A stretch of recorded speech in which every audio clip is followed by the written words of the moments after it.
Hi hello నమస్తే welcome to సర్కార్ TV. నేను మీ మధు. తెలుగు అమ్మాయిలు హీరోయిన్ గా ఆఫర్లు దక్కించుకోవడం కష్టం అనుకుంటున్న సమయంలో బాలీవుడ్, టాలీవుడ్, కోలీవుడ్ లోను సినిమాలు చేసి నటిగా తనను తాను నిరూపించుకుంటున్న ముద్దుగుమ్మ శోభితా ధూళిపాల మోడల్ గా కెరీర్ ప్రారంభించిన శోభితా రాణా ఇక కోల్గేట్, రిలయన్స్ ట్రెండ్స్, ఇక గోద్రేజ్ వంటి బ్రాండ్లకు మోడల్ గా వ్యవహరించింది. ఇండియాస్ బెస్ట్ సినీ స్టార్స్ కి కోజ్ అనే రియాలిటీ షోలో వైల్డ్ కార్డ్ పెర్ఫార్మర్ గా కూడా పాల్గొంది. ఇక 2013లో మిస్ ఇండియా పోటీలో పాల్గొని మిస్ ఇండియా ఎట్ 2013 టైటిల్ ను కూడా గెలుచుకుంది. ఆ తర్వాత సినిమాల్లో నటిస్తూ ఫుల్ బిజీగా మారింది. ఇక రామన్ రాఘవ్ 2.0 అంటే సైకో రామన్ తో తమ అరంగేటం చేసింది. తెలుగు, తమిళ, హిందీ భాషలో నటిస్తూ తనకంటే ప్రత్యేక గుర్తింపు తగ్గించుకుంది. ఇక ఇదే సమయంలో హీరో నాగ చైతన్యతో ప్రేమాయణం సాగించి మరింత వార్తలో నిలిచింది.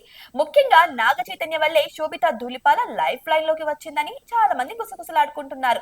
ఇక సమంతతో విడాకులు తీసుకున్న తర్వాత తెలుగు హీరోయిన్ శోభితా ధూళిపాలతో రిలేషన్ మెయింటైన్ చేశాడు ఇక నాగ చైతన్య.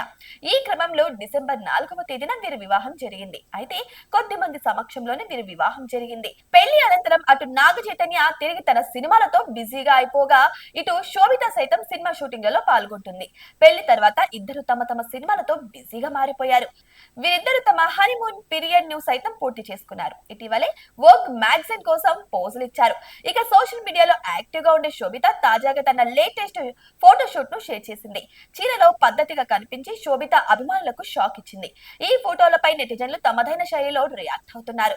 పెళ్లి తర్వాత శోభిత అందం మరింత పెరిగిందని కొందరు కామెంట్స్ చేస్తుంటే పెళ్లి తర్వాత శోభిత పూర్తిగా మారిపోయిందని మరికొందరు కామెంట్స్ చేస్తున్నారు. అయితే ఓ నెటిజన్ మాత్రం తన అభిప్రాయాన్ని వినూత్నంగా తెలియజేశారు. శోభిత రెస్పెక్ట్ బటన్ అంటూనే సమంత జోకర్ బటన్ అని కామెంట్ చేశారు.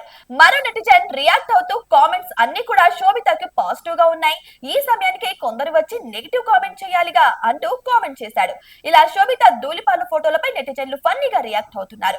మరి మీకేమనిపిస్తుందో కామెంట్ బాక్స్ లో కామెంట్ రూపంలో తెలియజేయండి. ఇటువంటి మరిన్ని అప్డేట్స్ కోసం మా ఛానల్ ని సబ్స్క్రైబ్ చేసుకోండి.